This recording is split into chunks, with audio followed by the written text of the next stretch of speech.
Hello students, welcome to my channel. आज हम देखेंगे ओजोन लेयर डिप्लीशन क्या है। ओके, सो स्टार्ट करते हैं।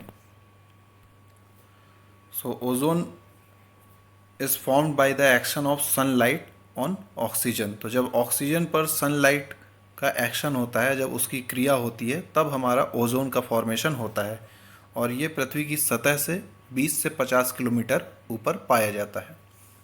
It is highly poisonous gas with a strong odour. ये बहुत ही जहरीली गैस है और इसकी जो गंध है वो भी तेज होती है।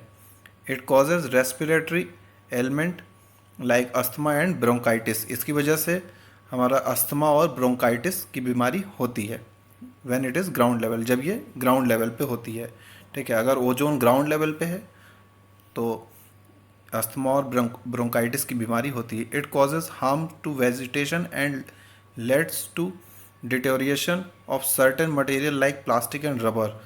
और अगर ये ग्राउंड लेवल पे होता है तो हमारी वनस्पति को भी नुकसान होता है और कुछ मटेरियल जैसे कि प्लास्टिक और रबर को भी इससे नुकसान होता है। When ozone in the upper atmosphere protect the earth from sun's harmful UV radiation as it absorb. ठीक है, जब ओजोन हमारा अपर एटमॉस्फेयर में होता है तो ये हमारी रक्षा भी करता है। किससे? जो सन से आने वाली हमारी अल्ट्रावायलेट रेज हैं उससे हमारी रक्षा भी करता है। Okay, chlorofluorocarbon used as refrigerant and aerosol spray propellant are indestructible until they reach stratosphere where UV radiation break them down to release chlorine atom। तो ये जो क्लोरोफ्लोरोकार्बन होते हैं जो रेफ्रिजरेटर में पाए जाते हैं या जो एरोसॉल स्प्रे में होते हैं, तो ये जब तक नीचे की सतह पे हैं, जब तक ये ग्राउंड लेवल पे है, तब तक इनसे कोई नुकसान नहीं हो रहा। बट जैसे ही ये स्ट्रेटोस्फीयर में जाते हैं तो उसको क्या करते हैं, ये ब्रेक डाउन कर देते हैं ओजोन को।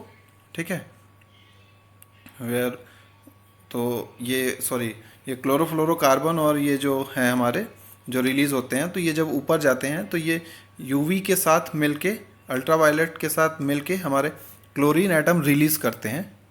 ठीक है, और ये क्लोरीन एटम हमारा क्या करता है, रिएक्ट करता है ओजोन मॉलिक्यूल से, रिएक्ट करता है हमारा ओजोन मॉलिक्यूल से, और जिसकी वजह से ओजोन लेयर का डिप्लीशन होता है। और ओजोन लेयर का डिप्लीशन होता है, फिर ऑक्सीजन मॉलिक्यूल जो रिलीज़ होते हैं तो वो यूवी रेस को नहीं रोक पाते हैं, तो क्लोरोफ्लोरोकार्बन हमारा ऊपर जाता है। ओके, और ये हमारा किससे रिएक्ट करता है ऊपर पे, यूवी रेस से। यूवी रेस से रिएक्ट करने के बाद क्लोरीन रिलीज़ होता है और ये क्लोरीन ओजोन लेयर को डिप्लीट करती है, उसका क्षय करती है ना। उस वजह से ओजोन लेयर हमारा डिप्लीट होता है। और ozone layer depletion is the gradual thinning of the earth ozone layer present in the upper atmosphere. तो ओजोन लेयर डिप्लीशन क्या है, बेसिकली एक ग्रेजुअल थिनिंग प्रोसेस है जो कि अर्थ की ओजोन लेयर को डिप्लीट करता है अपर एटमॉस्फेयर में जो प्रेजेंट होती है। ठीक है,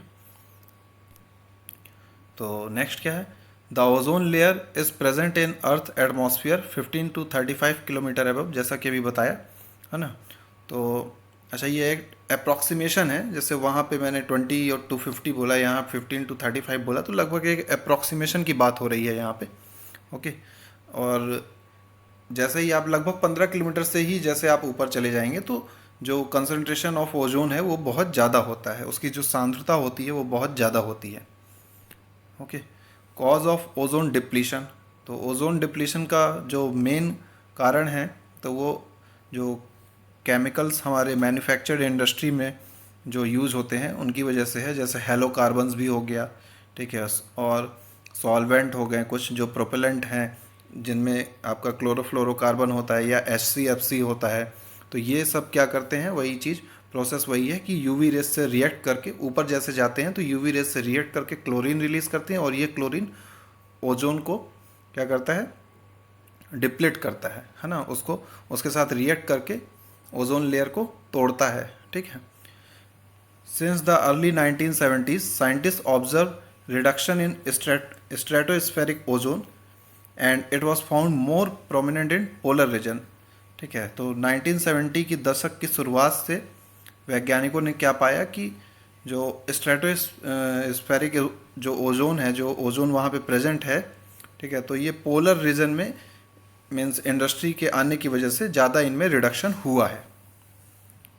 ओके ओके नेक्स्ट है effects of ozone layer depletion.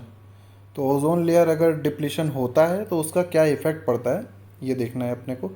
The depletion of ozone layer has harmful effect on human health. तो ह्यूमन की हेल्थ में हार्मफुल इफ़ेक्ट होगा, एनिमल्स में होगा, एनवायरनमेंट में होगा और मरीन लाइफ में होगा। So studies demonstrate that increase in UVB rays cause higher risk of skin cancer, plays a major role in malignant melanoma development, sunburn, quick aging, eye cataracts, blindness and weakened immune system। तो अध्ययनों से ये पता चला है कि जी ये जो यूवी बी रेज है, तो इसमें मेलानोमा जैसी घातक बीमारी और सनबर्न, ठीक है, सनबर्न हो सकता है, और आपका आँखों में मोतियाबिंद की समस्या आ सकती है, अंधापन हो सकता है, ठीक है, और इम्यून सिस्टम भी हमारा कमज़ोर हो सकता है। तो ये सारी चीज़ें ह्यूमन की हेल्थ में मीन्स इम्पैक्ट होएगा अगर ओजोन लेयर का डिप्लीशन होता है तो, क्योंकि यूवी रेज अंदर आएंगी हमारे एटमॉस्फेयर में और हमें इस तरह से नुकसान पहुंचाएंगी। देन आगे क्या है, UV B rays negatively affect plant crops. ये प्लांट और क्रॉप्स को भी अफेक्ट करेंगी। It may lead to minimal plant growth, smaller leaf size. तो प्लांट ग्रोथ को ये मिनिमाइज कर सकते हैं और उसकी लीफ साइज को भी स्मॉल कर सकते हैं, ठीक है। Flooring and photosynthesis in plant lower quality crops for humans. तो फोटोसिंथेसिस प्रोसेस को भी ये अफेक्ट कर सकती हैं और जो ऑफ क्वालिटी ऑफ क्रॉप्स है तो उसको भी मिनिमाइज कर सकते हैं, ठीक है। जो मीन्स बीज की जो क्वालिटी है उसको भी कमज़ोर बना सकते हैं। And it decline in plant productivity would in turn affect soil erosion and carbon cycle. तो ये प्लांट की प्रोडक्टिविटी को अफेक्ट कर सकते हैं, ठीक है। कैसे अफेक्ट करेंगे, सॉइल को अफेक्ट करके और कार्बन साइकिल को अफेक्ट करके, ठीक है। नेक्स्ट है direct exposure to ultraviolet radiation also lead to skin and eye cancer in animals. अगर एनिमल्स में डायरेक्ट एक्सपोजर हुआ अल्ट्रावायलेट रेडिएशन का तो इससे स्किन कैंसर या आँखों का कैंसर जानवरों में हो सकता है। नेक्स्ट है plankton and zooplankton are greatly affected by the exposure to UV B rays. जो प्लैंकटन और जू प्लैंकटन है बेसिकली ये मरीन लाइफ में पाए जाते हैं, समुद्रों में पाए जाते हैं, बहुत ही छोटे जीव होते हैं जिनको सूक्ष्मदर्शी के द्वारा देखा जाता है। तो अगर ये अफेक्ट होंगे तो हमारा जो पूरा जलीय पारिस्थितिक तंत्र है तो वो अफेक्ट हो जाएगा, ठीक है। तो these are higher in aquatic food chain, ये फूड चेन को ज़्यादा अफेक्ट करेंगे। If the plankton decline it would likely have wide reaching effect for all marine life and lower their food chain। तो वहाँ की फूड चेन ज़्यादा प्रभावित होगी। सो नेक्स्ट है solution to ozone layer depletion. तो अगर ओजोन लेयर डिप्लीट ना हो तो इसके क्या सॉल्यूशन है। तो बेसिकली 1987 में एक मॉन्ट्रियल प्रोटोकॉल इंट्रोड्यूस की गई थी। उसमें ऐसा था कि सभी देशों को मिल के जो ओजोन डिप्लीटिंग सब्सटेंस हैं, जिनकी वजह से ओजोन डिप्लीटिंग सब्सटेंस मतलब क्लोरोफ्लोरोकार्बन और ये जो भी आपका एरोसॉल है, तो इन सबको हमको कम करने के लिए एक वैसे ही जैसे यूएनएफसीसी है जो United nation for climate change जो आपका एसोसिएशन है, तो वो क्या करता है बेसिकली सारे देशों को एक साथ लेके और एक मीन्स योजना बनती है जिसमें कि उन तत्वों को यूज़ नहीं किया जाता, उन केमिकल्स का यूज़ नहीं किया जाता जिसकी वजह से हमारा क्लाइमेट को नुकसान हो। ओके, तो स्टेप वाइज मैनर में हमने ओजोन जो आपका डिप्लीटिंग सब्सटेंस हैं उनका यूज़ करना कम किया, ठीक है, इस मॉन्ट्रियल प्रोटोकॉल में। देन और भी कई मेथड हैं जैसे कि one should avoid using pesticides. जो पेस्टिसाइड का यूज करते हैं तो उनका भी हमें यूज कम करना चाहिए, हमको नेचुरल मेथड में शिफ्ट होना चाहिए, ठीक है। जो खेती में हमारे जो पेस्टिसाइड जो कीटनाशक जो यूज करते हैं तो उनका कम यूज करना चाहिए, उसके बजाय प्राकृतिक तरीक़ों को अपनाना चाहिए। Then the vehicle emit a large amount of greenhouse gases that led to global warming as well as ozone depletion। जो व्हीकल भी हैं तो वो भी लार्ज अमाउंट आपका एमिट करते हैं ग्रीन हाउस गैसेस का, जिसकी वजह से ग्लोबल वार्मिंग भी होती है और ओजोन डिप्लीशन भी होती है। Okay, therefore the use of vehicle should be minimised as much as possible. इसलिए हमें वाहनों का इस्तेमाल कम से कम करना चाहिए, जिससे कि ग्रीन हाउस गैसें एमिट ना हो और हमारे पर्यावरण को ज़्यादा नुकसान ना हो। ठीक है। अच्छा, एक चीज़ और है यहाँ पे इम्पॉर्टेंट, जो इंडिया में इंडिया में क्या बेसिकली हमारे वर्ल्ड में वर्ल्ड ओजोन डे मनाया जाता है 16 सितंबर को, है ना।